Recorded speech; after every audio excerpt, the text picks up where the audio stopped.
Hello everyone, welcome back to the online coaching. मैं हूं स्नेहा सिंह और आज की इस वीडियो में हम लोग पढ़ने वाले हैं अग्न्याशय यानी कि पेनक्रियाज के बारे में। पिछली वीडियो में हम लोगों ने लीवर यानी कि यकृत के बारे में पढ़ा था, जिसमें हम लोगों ने जाना था कि यकृत जो है मानव शरीर का सबसे बड़ा अंग और साथ ही साथ सबसे बड़ी ग्रंथि है यानी कि ग्लैंड है। इसके बाद हम लोगों ने उसकी स्ट्रक्चर देखी, उसका फंक्शन देखा और साथ ही साथ वो कौन कौन से जूसेस बनाती है उसके बारे में भी देखा था। पिछले वीडियो में हम लोगों ने कुछ चीज़ें स्किप की थी, जैसे कि हम लोगों ने यकृत के कार्यों को पिछली वीडियो में नहीं कवर किया था, तो उसे हम लोग आज की वीडियो में कवर करेंगे। तो पहले तो हम लोग पढ़ लेते हैं यकृत के कार्य, यानी कि क्या क्या फंक्शंस है जो कि हमारा जो लीवर है वो करता है, और उसके बाद हम लोग अपना नया टॉपिक स्टार्ट करेंगे जो कि है हमारा पेनक्रियाज यानी कि अग्न्याशय। तो अभी हमारा टॉपिक क्या है? यकृत के कार्य।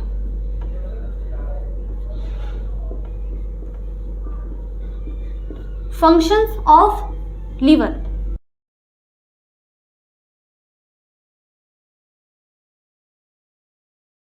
ठीक है, यकृत के कार्य। जो यकृत है वो क्या बनाता है? बाइल जूस यानी कि पित्तरस बनाता है, जो कि पाचन में बहुत अधिक भूमिका निभाता है। यानी कि सबसे पहला पॉइंट तो यही हो जाएगा कि यकृत पित्तरस का निर्माण करता है।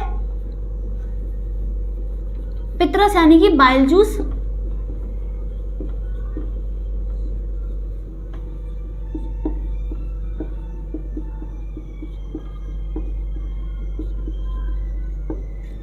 जो कि पाचन में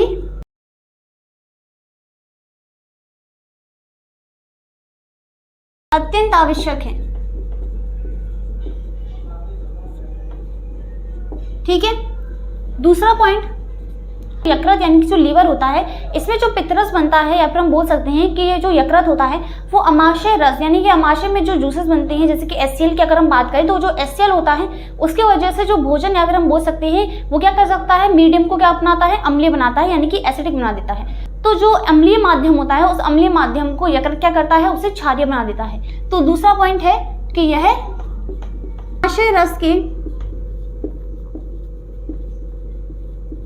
अम्लीय माध्यम को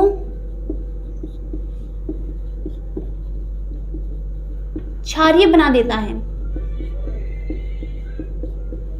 ठीक है, पॉइंट है वो ये है कि जो यकृत की कोशिकाएं होती हैं, अभी देखो यकृत में जो पित्तरस का निर्माण हो रहा है वो एक्चुअल में कौन कर रहा है? यकृत की कोशिकाएं कर रही है, लेकिन हम लोग नाम ले रहे हैं कि यकृत क्या करता है, पित्तरस का निर्माण करता है। यानी कि यकृत की जो सेल्स हैं यानी कि जो लीवर सेल्स हैं वही क्या करती हैं, यकृत कोशिकाएं क्या करती हैं, पित्तरस का निर्माण करती हैं। इसी तरीके से यकृत कोशिकाएं क्या करती हैं, हेपेरिन नामक पदार्थ का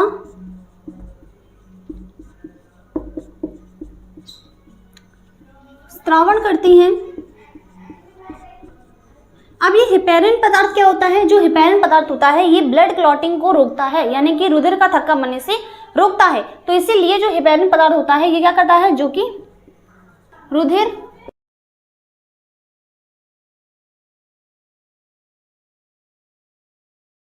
वाहिनियों में रुधिर थक्का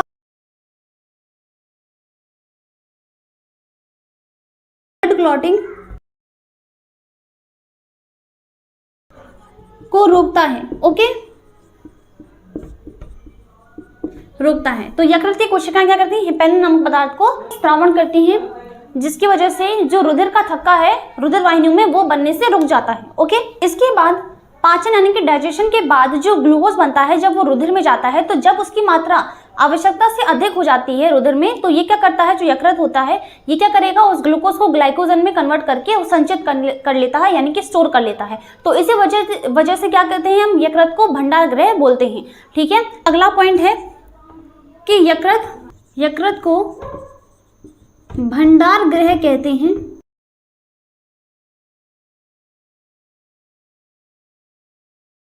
क्योंकि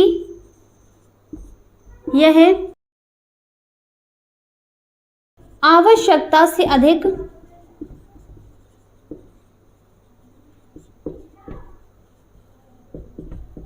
ग्लूकोज को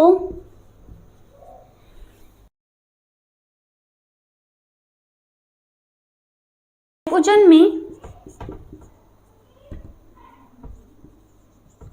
परिवर्तित करके संचित कर लेता है। ओके, संचित कर लेता है। जो यकृत होता है वो उस ग्लूकोज को ग्लाइकोजन में कन्वर्ट करके क्या कर लेता है, संचित यानी कि स्टोर कर लेता है। तो यकृत का एक ये काम भी होता है। ओके, अगला हम देखें तो ये क्या करता है, अमोनिया से क्या बनाता है, यूरिया बनाता है।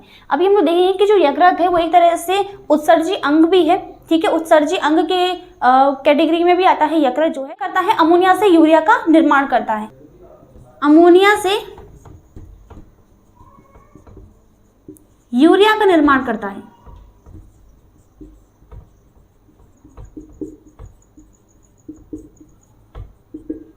ठीक है। इसके अलावा जो यकृत होता है, जो विषैले पदार्थ होते हैं यानी कि जो टॉक्सिन वगैरह होते हैं, तो उनको क्या करता है, उनको निष्क्रिय कर देता है, ठीक है। तो ये क्या करता है, यकृत विषैले पदार्थों का विषहरण करता है, यानी कि उनको निष्क्रिय कर देता है। विषहरण यानी कि जिसे हम लोग बोलते हैं डिटॉक्सिफिकेशन, विषहरण कर देता है। ओके, लास्ट पॉइंट और लिख लो कि यह मृत आरबीसी, हानिकारक जीवाणु आदि का भक्षण करके उन्हें नष्ट कर देता है, ठीक है। नष्ट करता है। तो ये होते हैं यकृत के काम, 1 2 3 4 5 6 7, ठीक है। इतने पॉइंट सफिशिएंट है यकृत के वर्क यानी कि फंक्शन क्या क्या है। और इसके अलावा तो हम लोगों ने देख लिया था कि यकृत को बिल्कुल कंप्लीटली कि क्या क्या करता है वो, ठीक है। तो यकृत के कार्यों को इस तरह से हम लोगों ने डिफाइन कर दिया। अभी इस चीज को नोट करो, फिर हम लोग अपना टॉपिक पढ़ते हैं अग्न्याशय, यानी कि हम लोग पढ़ते हैं पैनक्रियाज के बारे में।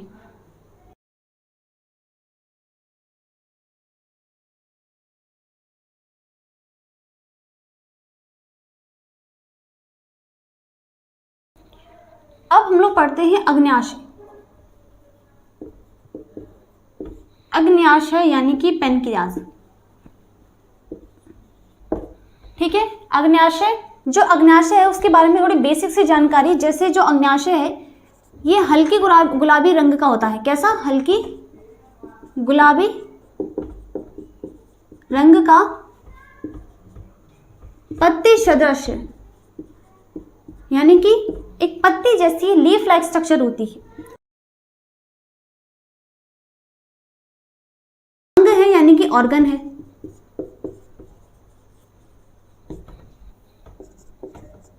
ठीक है, जो कि हमारे अमाशय और यकृत के नीचे स्थित होता है, ठीक है। कहाँ पर, नीचे स्थित होता है। और पिछली वीडियो में जब हम लोग यकृत के बारे में पढ़ रहे थे तो उस वक्त भी हम लोगों ने देखा था कि ऐसी पत्ती जैसी स्ट्रक्चर थी, कुछ इस तरह से एक स्ट्रक्चर थी किसकी, अग्न्याशय की। और यहाँ से जो कि हमारे अग्न्याशय यानी पैनक्रियाज डक्ट के द्वारा किसमें खुल रहा था, ये हमारे ग्रहणी यानी कि ड्यूडेनम में ये खुल रहा था, ठीक है। तो इस तरह से क्या था, अग्न्याशय है, ठीक है। अब हम लोग देख लेते हैं कि ये क्या बनाता है, अग्न्याशय रस बनाता है। अग्न्याशय होता है वो एक तरह से क्या है, मिक्स्ड ग्लैंड है। कैसी ग्लैंड है, मिक्स्ड ग्लैंड है, यानी कि मिश्रित ग्रंथि है। मिश्रित क्या है, ग्रंथि है।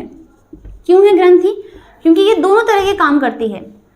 ये बहिस्त्रावी ग्रंथि की तरह भी काम करती है और ये हमारी अंतःस्त्रावी ग्रंथि की जैसे भी काम करती है। दोनों तरह के काम करती है। बहिस्त्रावी ग्रंथि क्यों, क्योंकि ये हमारा जूस बनाती है, जिसे हम लोग पैनक्रियाटिक जूस बोलते हैं। पैनक्रियाटिक जूस यानी कि अग्न्याशय रस बोलते हैं। अग्न्याशय रस। और अंतःस्रावी ग्रंथि क्यों, क्योंकि यह क्या बनाता है, एक हार्मोन बनाता है। हार्मोन बनाता है जिसे हम लोग क्या बोलते हैं, कौन सा हार्मोन बनाता है, ये बनाता है इंसुलिन। इंसुलिन बनाता है, ठीक है। तो मिक्स्ड ग्लैंड यानी कि मिश्रित ग्रंथि कौन है हमारी, क्या है, मिश्रित ग्रंथि कौन है, हमारी अग्न्याशय है। और ये अगर आपसे ऑप्शन में पूछा जाएगा कि इनमें से निम्न में से मिश्रित ग्रंथि कौन है, तो आप टिक लगा के आओगे अग्न्याशय यानी कि पेनक्रियास। तो ये क्या है, मिश्रित ग्रंथि है, जो कि बहिस्रावी ग्रंथि और अंतःस्रावी ग्रंथि दोनों की तरह काम करते हैं, तो इसीलिए इसको मिश्रित ग्रंथि यानी कि मिक्स्ड ग्लैंड बोला जाता है। और सबसे बड़ी चीज ये है कि ये हमारी दूसरी सबसे बड़ी ग्रंथि है। पहले नंबर पे हमने क्या देखा था कि जो यकृत है वो सबसे बड़ा ऑर्गन भी है ह्यूमन का, और साथ ही साथ सबसे बड़ी ग्रंथि भी है। और दूसरे नंबर पर अगर हम बात पूछे कि यहाँ पर अगर आपसे पूछे कि दूसरी सबसे बड़ी ग्रंथि का नाम बताइए, तो वो है हमारी अग्न्याशय। और पहली सबसे बड़ी ग्रंथि कौन सी है हमारे शरीर की, वो है यकृत। तो ये क्या है, मानव शरीर की दूसरी सबसे बड़ी ग्रंथि है।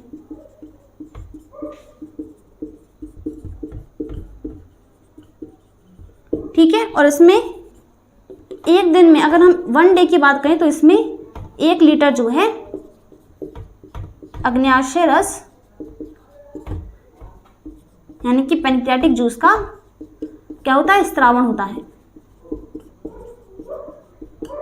ठीक है, अब इसमें भी पाचन नहीं होता। जैसे हम लोगों ने बात की कि लीवर में क्या होता है, खाना नहीं पचता, वो क्या बनाती है, जो पित्त रस यानी कि जो बाइल जूस होता है उसको ड्यूडेनम यानी कि ग्रहणी में डालती है। तो ये तो हमारा अग्न्याशय है, अग्न्याशय, और ये क्या है, ड्यूडेनम यानी कि ग्रहणी।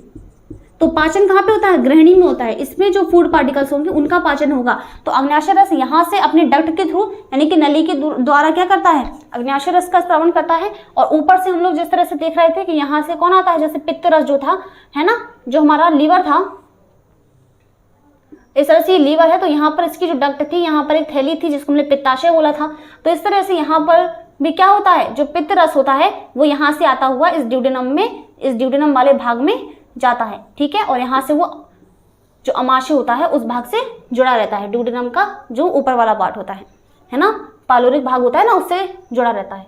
तो इसको भी रफ कर देते हैं। ठीक है, अमाशय को जानने की जरूरत नहीं है। तो ऊपर से जो लीवर है वो अपना पित्त रस छोड़ता है, ठीक है, अपनी डक्ट के द्वारा, जो कि ग्रहणी में जाता है। ठीक है, और यहाँ से अग्न्याशय अपना अग्न्याशय रस छोड़ता है, पेनक्रियाटिक जूस छोड़ता है, जो कि इस खाने को पचाता है। ठीक है, 3 तरह के एंजाइम्स होते हैं अग्न्याशय में, उनके बारे में हम लोग पढ़ते हैं, तो इसको नोट करो। ठीक है, कोई ज़्यादा नहीं है इसमें, हम लोगों को इसके एंजाइम्स के बारे में स्पेशली पढ़ना है। ठीक है, नोट करो इसे।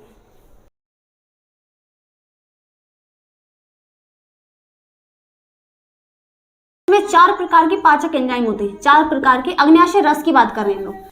अग्न्याशय रस, पेनक्रियाटिक जूस। अग्न्याशय रस जो है 4 प्रकार के एंजाइम्स होते हैं इसमें, 4 प्रकार के एंजाइम्स। ठीक है, 4 प्रकार के एंजाइम्स होते हैं इसमें। पहला है हमारा ट्रिप्सिन,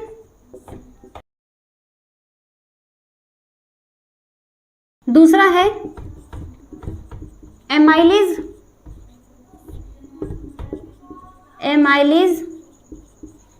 तीसरा है लाइपेज, जिसे हम लोग स्ट्रेप्सिन भी बोलते हैं, वैसे आपको लाइपेज ही याद रखना है, लाइपेज। ठीक है, लाइपेज। और चौथा है न्यूक्लियस, न्यूक्लियस। ठीक है,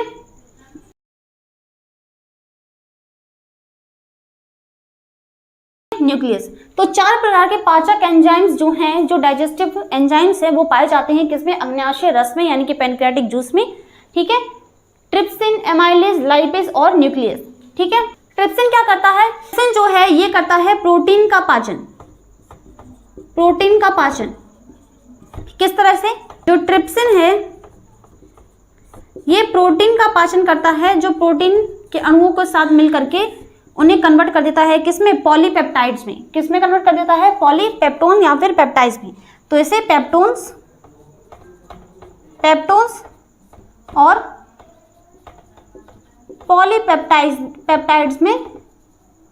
पॉलीपेप्टाइड्स में उन्हें क्या कर देता है, बदल देता है, उन्हें बदल देता है। ठीक है, इसके बाद एमाइलेज की बात करें तो एमाइलेज क्या करता है, जो एमाइलेज है ये क्या करता है, कार्बोहाइड्रेट का पाचन करता है। कार्बोहाइड्रेट का पाचन करता है, यानी कि मंड का पाचन करता है। ठीक है, तो ये क्या करता है, जो माइलेज क्या करेगा, एमाइलेज जो मंड होता है यानी जो मंड होता है उसका पाचन करेगा और उसको किस में बदल देता है, उसको माल्टोज में। तो आपको इस तरह से याद रखना है कि जो एमाइलेज है वो मंड का पाचन कर देता है और मंड को किस में बदल देता है, माल्टोज में बदल देता है। तो माँ से मंड और माँ से माल्टोज, ठीक है, तो इसे बदल देता है माल्टोज में। अब लाइपेज जो है, लाइपेज करता है लिपिड का पाचन यानी वसा का पाचन, ठीक है। तो ये क्या करता है, वसा यानी कि लिपिड का पाचन करता है, लिपिड्स का पाचन करता है, ठीक है। यानी कि ये क्या करता है, लाइपेज जो है, जो लाइपेज है ये वसा के साथ क्रिया करके उसे वसीय अम्ल में और ग्लिसरॉल में कन्वर्ट कर देता है, ठीक है। किसमें, ग्लिसरॉल में कन्वर्ट कर देता है, ठीक है। अब इसके बाद जो न्यूक्लियस है वो क्या करता है, जो न्यूक्लिक अम्ल होते हैं, ठीक है, जो न्यूक्लिक एसिड होता है उसे वो न्यूक्लियोटाइड्स में कन्वर्ट कर देता है, उनमें तोड़ देता है। तो न्यूक्लियस क्या करेगा, यह क्या करता है, न्यूक्लिक अम्ल को न्यूक्लियोटाइड्स में तोड़ देता है, ठीक है, न्यूक्लियोटाइड्स में तोड़ देता है। कैसे, ये है न्यूक्लियेज और ये न्यूक्लिक अम्ल को किस में तोड़ देता है, न्यूक्लियोटाइड्स में, न्यूक्लियोटाइड्स में, ओके, न्यूक्लियोटाइड्स में तोड़ देता है। तो ये है 4 प्रकार के क्या एंजाइम्स, 4 प्रकार के एंजाइम्स जो कि हमारे पाए जाते हैं अग्न्याशय रस में यानी पैनक्रियाटिक जूस में। ट्रिप्सिन, एमाइलेज, लाइपेज और न्यूक्लियस। ट्रिप्सिन जो है प्रोटीन का पाचन करता है, ठीक है, प्रोटीन बचाएगा, ओके, और ट्रिप्सिन क्या करेगा, उसे पेंटोन्स या उसे पेप्टोन्स या फिर पॉलीपेप्टाइड में कन्वर्ट कर देगा। इसके बाद जो एमाइलेज होता है, एमाइलेज कार्बोहाइड्रेट का पाचन करता है जिसको वो किस में कन्वर्ट कर देगा, जिसको वो कन्वर्ट कर देता है एमाल्टोज में। इसके बाद लाइपेज क्या करता है, वसा यानी कि लिपिड्स का पाचन करता है और उसको वो कन्वर्ट कर देता है वसीय अम्ल या फिर ग्लिसरॉल में। और उसके बाद न्यूक्लियस जो है वो आप लोग समझ ही सकते हो कि वो क्या करेगा, न्यूक्लिक अम्ल का पाचन करेगा, न्यूक्लिक अम्ल को क्या करेगा, न्यूक्लियोटाइड्स पे तोड़ देगा, ठीक है। तो आप याद कर सकते हो कि यहाँ पर देखो, यहाँ पर आप देख सकते हो कि इसमें आ रहा है ट्रिप्सिन यानी कि टी, और प्रोटीन में भी क्या आता है, टी आता है, प्रोटीन। तो इसका टी और इसका टी आप समझ सकते हो, ये ट्रिप्सिन और प्रोटीन, तो आपको इसमें समझ में आ सकता है कि ट्रिप्सिन क्या करेगा, प्रोटीन का पाचन करेगा। एमाइलेज क्या करता है, कार्बोहाइड्रेट, जैसे कि कार्बोहाइड्रेट, ठीक है, कार्बोहाइड्रेट का पाचन करता है। तो इसमें भी वाई आ रहा है और इसमें भी क्या आ रहा है, वाई आ रहा है, ठीक है। तो आप इस तरह से देख सकते हो कि एमाइलेज जो है वो कार्बोहाइड्रेट का पाचन करता है, ठीक है, क्योंकि इसमें इसके नाम, इसकी स्पेलिंग में भी वाई आ रहा है और इसकी स्पेलिंग में भी वाई आ रहा है।